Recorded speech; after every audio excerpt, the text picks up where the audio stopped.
এটা হলো 2023 সালের king of smartphone S23 ultra. অনেকে এটাকে কিং বললে রাগ করে, যে কারণে পিছনে কিন্তু এটাকে কুইন বানাইছি আপনারা দেখতে পাচ্ছেন। তবে এই ফোনটা এখন আপনারা প্রিয়ন কিনতে গেলে অ্যারাউন্ড 75,000 টাকায় কিনতে পারবেন। তাছাড়া যদি ব্র্যান্ড নিউ কিনতে চান তাহলে অ্যারাউন্ড 93-94,000 টাকায় কিনতে পারবেন। তবে এখানে একটা জিনিস আছে যে এখন যে 75,000 টাকায় কিনতেছেন, 75,000 টাকায় কি এটা বেস্ট ভ্যালু নাকি অন্য কোনো ব্র্যান্ডের বা অ্যাপেলের কোনো বেস্ট ডিভাইস এর থেকে পাওয়া যায়? তাছাড়া 93,000 টাকা যে নতুন কিনতেছেন সেটা কি ভ্যালু ফর মানি নাকি অন্য কিছু কেনা উচিত, সেই জিনিসগুলো আজকে আপনাদের সাথে আলোচনা করবো। তাছাড়া আরেকটা জিনিস হচ্ছে এটা কিন্তু 2 বছর আগে লঞ্চ হয়েছে, সো এখানে বেশ কয়েকটা সফটওয়্যার আপগ্রেডও পেয়েছে। সো আপগ্রেড করার পরে নতুন কি কি ফিচার অ্যাড হয়েছে, ওভারঅল একটা ধারণা এই মুহূর্তে যারা আসলে এই ফোনটা কিনতে চান তাদের জন্য দিব। তবে মূল ভিডিও শুরুর আগে একটু বলে দেয়, যে কোনো ব্র্যান্ড নিউ ফোন কেনেন বা প্রিয়ন ফোন কেনেন বা এই ফোনটা কেনেন, আপনার হাতের ফোন এক্সচেঞ্জ করেন, Mahi mobile A to Z contact করতে পারেন। যমুনা ফিউচার পার্ক, বসুন্ধরা সিটিতে তাদের শোরুম আছে। ঢাকার বাইরে থাকলে আপনারা কুরিয়ার করে প্রোডাক্ট পেতে পারেন। বিস্তারিত এই ভিডিও ডেসক্রিপশনে দেওয়া আছে, ডেফিনেটলি ওখান থেকে কন্ট্যাক্ট করে নিন। সো ফার্স্ট অফ অল ফোনটা ডিজাইনে আসি। এটা দেখলে একদম মনে হয় যে S22 আলট্রার মতো,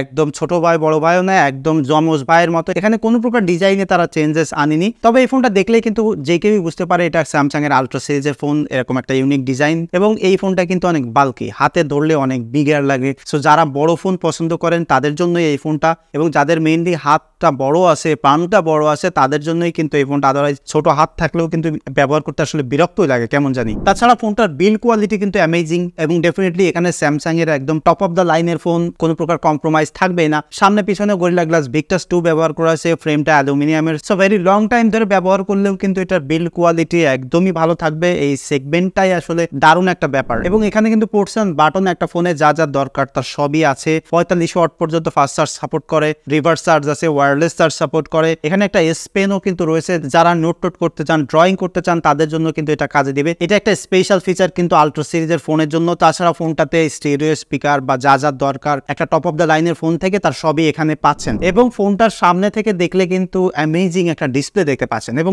স্যামসাং এর ফোনগুলোর এটা একটা বিশেষত্ব যে তাদের ডিসপ্লেটা কিন্তু এখনো মার্কেটে আনবিটেবল। এটা কিন্তু 6.8 ইঞ্চির একটা ডিসপ্লে। এটা LTPO dynamic 2x AMOLED display. So 1 hertz থেকে শুরু করে 120 হার্টজ পর্যন্ত রিফ্রেশ রেট যাইতে পারে। আউটডোরে ব্যবহার করেন, ইনডোরে ব্যবহার করেন, HDR কন্টেন্ট দেখেন, অর্থাৎ ডিসপ্লে সেগমেন্টে যা যা দরকার, যা যা আপনি এক্সপেক্ট করেন তার সবই আছে। তাছাড়া ডিসপ্লেটা হালকা একটু কার্ভ আছে। ওভারঅল ইনফিনিটি একটা লুক কিন্তু সামনে থেকে আছে। ছোট্ট একটা ক্যামেরা কাট আউট, এখানে 12 মেগাপিক্সেলের একটা সেলফি ক্যামেরা আছে। তবে এটাতে কিন্তু ফেস লকও সাপোর্ট করে। আবার একদম নিচের দিকে এখানে একটা আলট্রাসনিক ফিঙ্গারপ্রিন্ট দেখতে পাচ্ছেন। দেখেন একদম টাচ লাগলেই কিন্তু সাথে সাথে করে কাজ করে যায়, একদম লাইটনিং ফাস্ট বলতে পারেন। অ্যান্ড্রয়েডের একদম সিকিউরিটি সিস্টেমে বেস্ট কিন্তু এখানে আছে। ওভারঅল এই সেগমেন্টটাও কিন্তু আসলে একদম টপ অফ দ্য লাইনের স্টিল রাইট নাও এখনো বলতে পারেন।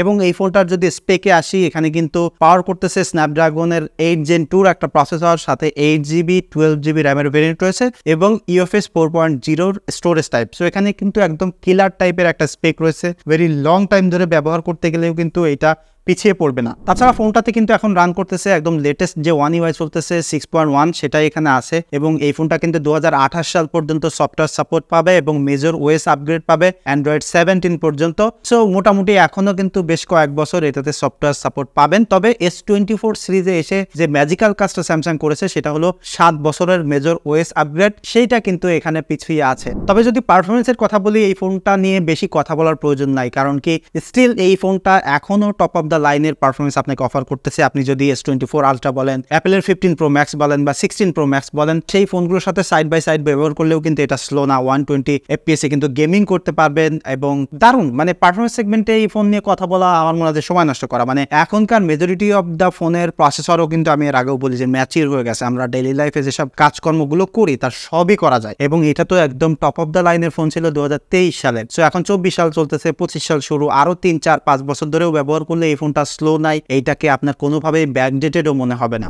তাছাড়া এই ফোনটা One UI 6.1 আসার পরে কিন্তু বেশ কিছু AI ফিচার এটাতে যুক্ত হয়েছে। তার মধ্যে সিগনিফিক্যান্ট যে জিনিসটা সেটা হলো যে এই যে ম্যাজিক ড্রয়িং বা ড্রয়িং ফিচারটা, আপনি যে কোনো পিকচারের পরে যে কোনো কিছু ড্রয়িং করেন সেটাকে AI জেনারেট করে একদম রিয়েলিস্টিক একটা জিনিস তারা জেনারেট করে। এটা সবসময় আসলে পারফেক্টলি আসে না, বাট কিছু কিছু ক্ষেত্রে এত সুন্দর। এটা যে খুব বেশি ইউজফুল তা কিন্তু নয়, তবে এটা একটা ফানি জিনিস। তাছাড়া এখানে কিন্তু আরো বেশ কিছু AI ফিচার আসে যেগুলো আমার কাছে মোস্টলি গেমিক মনে হয়, বাট স্টিল আপনাদেরকে একটু বলে দিই, এটা কিন্তু অডিও থেকে ট্রান্সক্রিপ্ট করতে পারে, সার্কেল টু সার্চ আছে, তাছাড়া চ্যাট অ্যাসিস্ট আছে, আবার ইন্টারপ্রেটার আছে, ম্যাজিক ইরেজারের মতো ফিচারগুলো আছে। ওভারঅল বেশ কিছু AI ফিচার কিন্তু এখানে যুক্ত হয়েছে যেটা এর আগে ছিল না, বা Android 14 আসার পরে বা One UI 6 পয়েন্ট আসার পরে এটাতে এসেছে এবং সেটা কিন্তু কিছু কিছু জিনিস আসলে ফানি, আমি যেটা বললাম যে এনজয় করবেন আর কি। এবং ফোনটার ক্যামেরা সেটআপে আসি যদি, এখানে কিন্তু 4টা ক্যামেরা সেন্সর দেখতে পাচ্ছেন, সাথে একটা টাইম অফ ফ্লাইট সেন্সর আছে। সো ক্যামেরা সেগমেন্টেও কিন্তু এখানে কোনো প্রকার মিসিং নাই এবং যে 4টা সেন্সর এখানে দেখতে পাচ্ছেন একদম 0.6x থেকে শুরু করে 100x পর্যন্ত এটাতে জুম করতে পারবেন। সো সব ধরনের ফোকাল লেন্থ এখানে পাচ্ছেন এবং যে পিকচার কোয়ালিটি এটাতে এখন পাওয়া যায়, আপনি যদি S24 আলট্রার সাথে কম্পেয়ার করেন, 15 প্রো ম্যাক্সের সাথে কম্পেয়ার করেন, 16 প্রো ম্যাক্সের সাথে কম্পেয়ার করেন, ইভেন OnePlus বা অন্যান্য ব্র্যান্ডে যেসব ফোনগুলো আছে একদম টপ অফ দ্য লাইনের ফোনের সাথে কম্পেয়ার করলেও এটা পিছিয়ে পড়ে না, মানে 19-20 তফাৎ। সো এই ফোনটার যে ফটোগ্রাফি আছে আরো 4-5 বছর ধরেও ব্যবহার করলে এটার ফটোগ্রাফি সেগমেন্টে আপনার মনে হবে না যে এটা আরো একটু আপগ্রেড দরকার বা যদি এই জিনিসটা আমার কাছে থাকতো আরো বেটার হইতো। তবে যদি আপনি চিন্তা করেন যে 100x জুম করে সেটা ইউজেবল পিকচার পাবেন, সেই জিনিসটা না, অ্যারাউন্ড আপনি 30x পর্যন্ত এটাতে ইউজেবল পিকচার পাবেন। আপনি নর্মালি ছবি তোলেন, ডে লাইটে ছবি তোলেন, লাইক লিটারালি লাইট নাই সেসব জায়গায়ও ছবি তুলতে গেলে এটা দিয়ে দারুণ ছবি পাওয়া যায়। সো ফটোগ্রাফি সেগমেন্টে আমি মানে একদম স্পেসিফিকেশন ওয়াইজ যাইনি, কারণ এটার একটা ইনডেপথ রিভিউ আমার চ্যানেলে আছে। সো সেখান থেকে আপনারা একদম ডিটেইল কত কি সেন্সর আছে সেটাও দেখে নিতে পারেন, আমি এখানে লিঙ্কটা দিয়ে দিচ্ছি। তবে এটা দিয়ে পোর্ট্রেট তুলতে গেলেও কিন্তু দারুণ, এখানে ডেডিকেটেড একটা টেলিফটো লেন্স রয়েছে যেটাতে 3x এ পোর্ট্রেট তোলা যায়। সো এইটা পোর্ট্রেট তুলতে গেলে একদম DSLR লেভেলের ফটোগ্রাফির এক্সপিরিয়েন্স আপনাকে দিবে। এটার যে পোর্ট্রেট এক্সপিরিয়েন্স আছে সেটা নিয়ে আপনার আসলে কোনোভাবে চিন্তা করা লাগবে না যে এর থেকে ভালো কিছু আমার আসলে দরকার আছে। এজ ডিটেকশন বলেন, বোকে বলেন, কালার বলেন, ডিটেইল বলেন, everything is top of the line. এই সেগমেন্টে মানে পোর্ট্রেটের জন্য এই ফোনটা আমার মেইনলি ভালো লাগে। তবে এই ফোনটা বাল্কি আর যে কারণে আমি আসলে কিনতেছি না, বাট স্টিল যেমনটা বললাম যে ফটোগ্রাফিতে এটা কারণ। এবং সেলফি ক্যামেরা যেটা আছে সেটার ফোকাল লেন্থ ওয়াইড আছে এবং ডিটেইলও খুব ভালো আছে, অ্যাগ্রেসিভলি ডাইনামিক রেঞ্জও ক্যাপচার করতে পারে। এবং স্যামসাং এর যে পিক্সেল স্টাইল সেটা হচ্ছে খুব ভাইব্রান্স, রেডি টু আপলোডের মতো, ফেসটা খুব স্মুথ আবার ডিটেইল থাকবে, সেই জিনিসটা এখানে আছে, যে কারণে সেলফিতেও এটা আসলে খুবই দারুণ। এবং যদি ভিডিওতে আসি, এটা কিন্তু 8K পর্যন্ত শুট করতে পারে, 4K পর্যন্ত একদম সিমলেসলি শুট করতে পারে এবং লেন্স শিফটিংটাও কিন্তু দারুণ আছে। এক জায়গায় দাঁড়িয়ে থেকে সাবজেক্টকে আপনার কাছে টেনে এনে ভিডিও করতে পারতেছেন, এটা একটা দারুণ ব্যাপার। ওভারঅল ভিডিও করার জন্য এটা কিন্তু এখনো দারুণ এবং এখানে কিন্তু সিনেম্যাটিক 4K ভিডিও করতে পারবেন, যেটা কন্টেন্ট ক্রিয়েটারদের জন্য এখন মাস্ট হ্যাভ একটা ফিচার এবং সেই জিনিসটা এখানে আছে।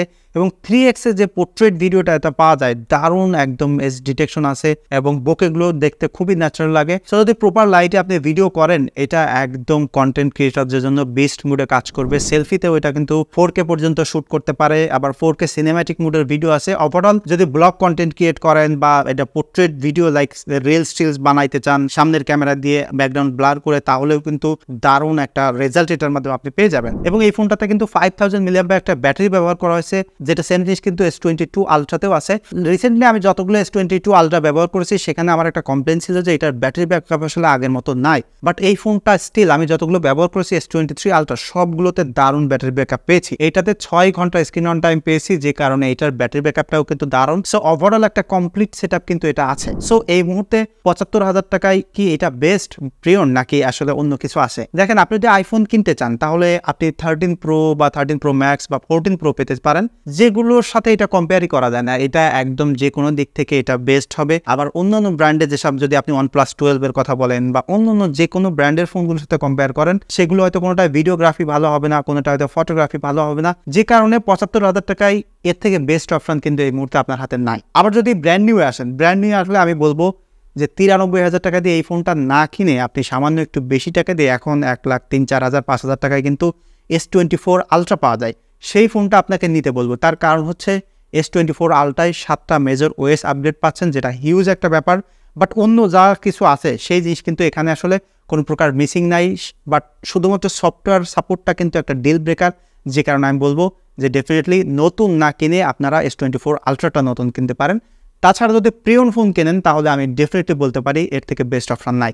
এই মুহূর্তে যদি আপনারা এই ফোনটা কেউ ব্যবহার করেন তাহলে ডেফিনেটলি আপনাদের এক্সপিরিয়েন্স কেমন হচ্ছে সেটা কমেন্ট করে জানাতে পারেন।